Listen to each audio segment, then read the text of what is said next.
بله، اینم به عنوان قلعه خسرو که درون این قلعه یه حالت غارمانندی، نمیدونم حالا، البته عمقش نامشخصه چون که خیلی باریکه، ولی این سوراخ ادامه داره. حالا انشالله بشه از چیزی بفرستی ببین چند متره، ولی قطعا که اینم که از این که موش ها، حالا نمیدونم یا پرندگان دیگه الوک اووردن اینجا خوردن. برا زمستون بود، البته یه گرم بوده. حالا نمیدونم که عمق اینجا قدره، همه چیزی هم در اینجا موجود می باشه. این هم حالت سوختگی تو این شیار اگر ببینید توجه کنید، نمیدونم چی هست. فاصله دورش، دور این غار یه غار کوچکه. این به این قلعه به نام قلعه خسرو معروفه که در قدیم از این قلعه به همچنین نامی یاد می شود، به عنوان قلعه خسرو.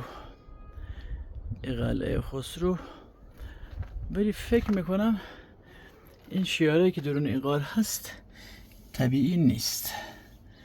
اینا احتمالا به دست بشریت احتمالا این حفره ایجاد شده.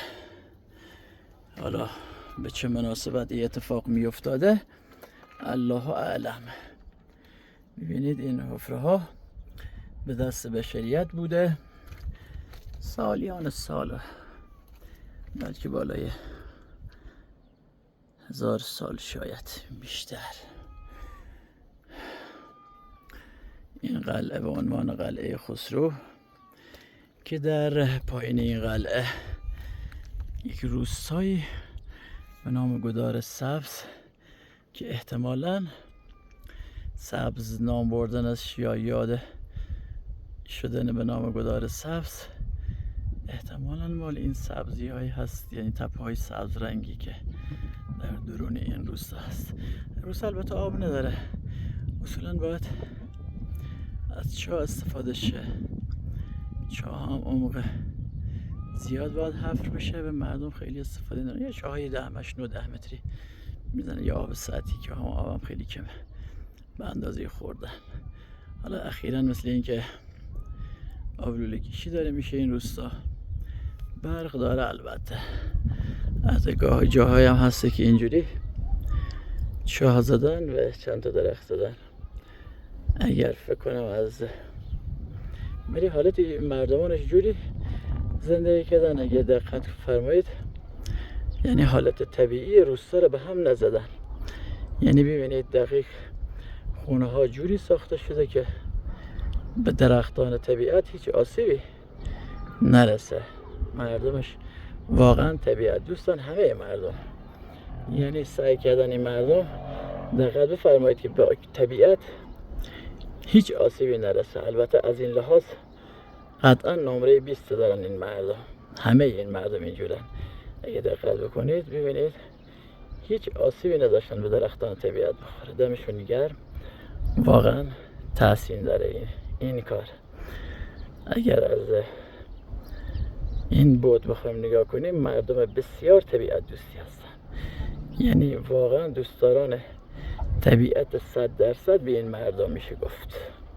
اگه ببینید جنگل، ببینید درون خود روستا در خونه هاشون، ببینید این جنگل طبیعی ها. این جنگل هیچ چیزی به دست ساز بشریت نداره. این درخت های بنه، بادوم، ببینید این حرکت. مسئولین عزیز اگه کسی ببینه یا مردم عزیز اگه کسی ببینن، واقعا قابل تحسین این روستا. اینجور مردمانی هم در کشور ما وجود داره. ما ایرانی ها این هستیم، وقتی متمدن باشی ایرانی باشی، با قدمت بالای کشورت، فرهنگ بالا، این میشه ایرانی بودن. ببینید کوچکترین آسیبی به جنگل خدا نزدن، دمشون گرم. واقعا باید ممنون این مردم بود. ممنونم مردم روستای گدار سبز از شما بابت این کار خداپسند شما که واقعا کوچکترین آسیبی به درختان خدا نزدین. دمتون گرم. ببینید حالا این چیزی نیست که من بخوام اغراق بکنم. واقعا خدا شاهده، هم عین همین درختایی که بوده حتی جای خونه هاشون جوری انتخاب کردن که درختی نباشد که بخوان مثلا به اون درخت آسیبی بزنن که خدای نخواسته آسیب ببینه و خودشون زندگی کنن، جا خونه برای خودشون بسازن. دقیقاً از جاهای استفاده شده فاصله بین درخت‌ها که یعنی ببینید این خونه به خونه میتونید تک تک خونه ها هم چیزی مشاهده بکنید. حالا آقایانی که طبیعت دوست هستن، خانم هایی که طبیعت دوست هستن، دولت مردانی که طبیعت دوست هستن، باید به این مردم احسن گفت. حتی آب خوردن ندارن، درخت کشاورزی، درخت برای خودشون درخت میوه نزدن. یکی از دلایلش هم همین درختان طبیعی خداوند هستی که آسیب نبینن. ببین به اینا میگن چی؟ مردم طبیعت دوست. ببینین قابل تحسین نیستن واقعا. دمشون گرم. احسن به این مردم، احسن به این مردم، احسن به این مردم. واقعا دم این مردم گرم. ببینید من تک تک خونه ها رو برای شما نشون میدم، جایی که حتی به یک درخت آسیب رسیده باشه و اون خونه صاحب خونه درست کرده باشه، هم چیزی واقعا نداریم. ببینید تمام این خونه ها رو نگاه کنید. حتی بعدش به دلیل بگوهن به همین درخت های بنا هم آب میدن مردم. ببینید دقیقاً جنگل. بفرمایید. باید از اینا فیلم بگیرین. اینجور مردم قابل تحسینه برای شما. فیلم بگیرین الگو بشن برای اونایی که طبیعت آسیب میرسونن. این چون مردم در کشور ما وجود داره.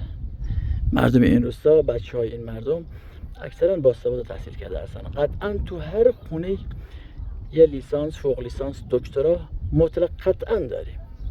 یعنی این روستا همه هم باسواد، سواد در حد عالی، همه لیسانس، فوق لیسانس، دکترا توی منطقه تا دلت بخواد هست.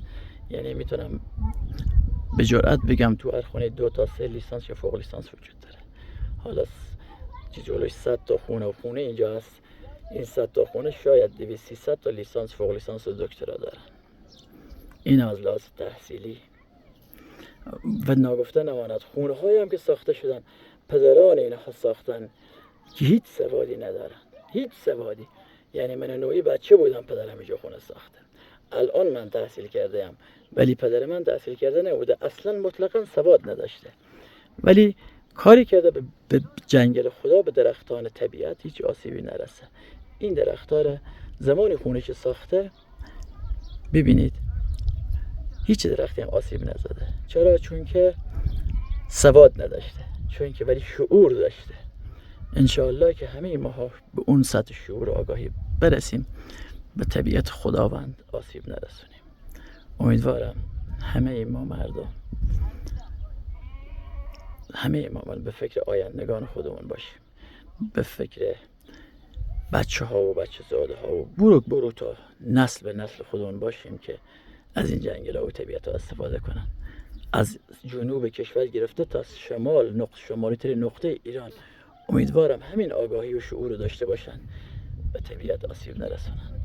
یاد بگیرین از این روستای کوچک، واقعا یاد بگیرین. بیاین فیلم بسازین، مستندسازا، فیلم بردارا، تلویزیون ملی ایران، بیایید ببینید، مشاهده کنید. واقعا اینجور مردمانی الگو قرار بدین برای دنیا که اومدن خونه ساختن به درختان طبیعی خداوند، هیچ آسیبی ندارن.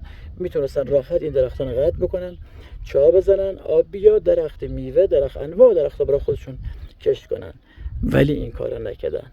ببینید هیچ سواد هم ندارن این مردم.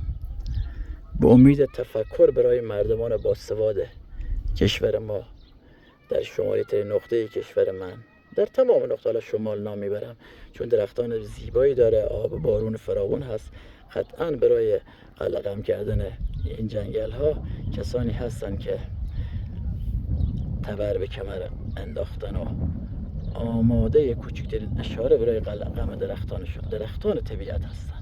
امیدوارم مسئولین عزیز ما جلو این افراد را بگیرن و اجازه ندن من کشور ما را نابود کنن، جنگل های کشور ما را نابود کنن. امیدوارم چه اتفاقی بیفتد.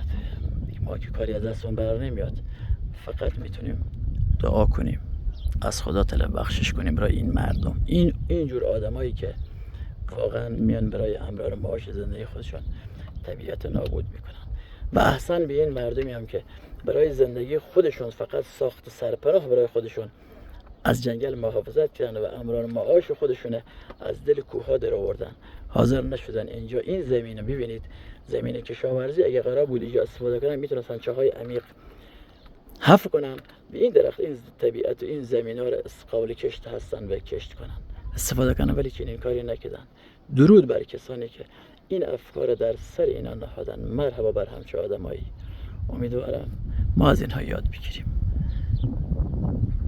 امیدوارم کسی این فیلم رو ببینه، واقعا پخش کنه، توضیح بده و ببینه، از مسئولین بخواد که همچه مردمی در یه گوشی از این کشور ما هسته ولی دریغا یه مسئولی از اینجا خبر داشته باشه.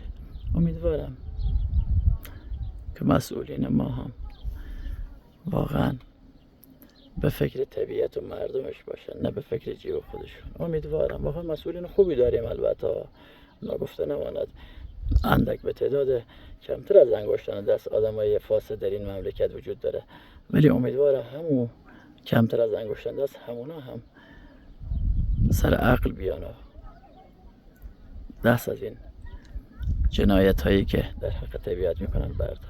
خدا نگهدار شما.